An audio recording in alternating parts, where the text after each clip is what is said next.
What's up guys, this is Rib Steve, as usual, and I was actually mucking around in my Redstone with Steve world as opposed to Blue world as normal, and I was watching an Ether video at the same time, and he's working on a furnace room, and I sort of was flirting with the idea of making a bud switch sort of array, and one where you could actually put the furnaces right next to each other with no interference from anything, and actually have sort of an indicator system of whether they've been cooking or not. And I think I've got it figured out here. So I've got, it appears I've got a bunch of other stuff on me. Alright. And I'll just chuck that in there. And this is just because saplings cook really quickly, and you can see it turned off. Now we're going to do this. Wait a bit, and then do this. I'm going to watch it. That one's going to turn off. And that one's going to turn off. So you can see each one can be activated independently of the other. So why have I got a wood block in here? Okay. And we'll actually take that out and put it in there. And now we're going to put stuff in all of them. This is just to show that every single one, and you can see that one turned off already.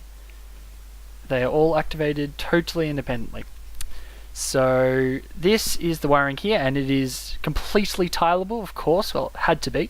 That was kind of one of the constraints of this, because the furnaces are right next to each other.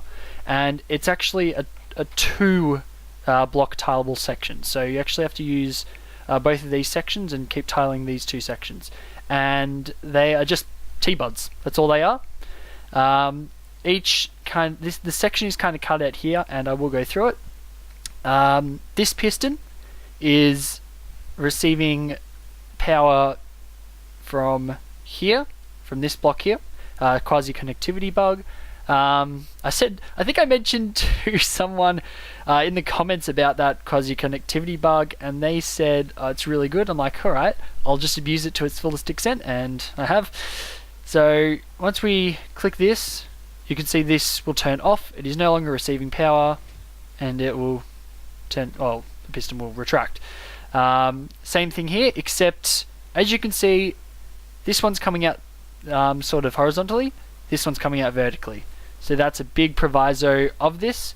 Now that I look at the wiring again, I really could have had this torch come in sort of up that way rather than going along this loop.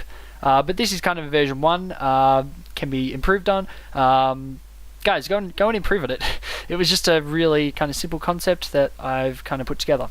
So, does the same thing, being powered by this block up here, quasi connectivity again. You can see it turns off.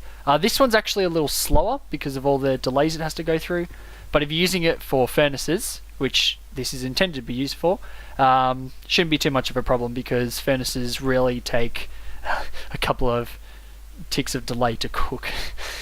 Will never do.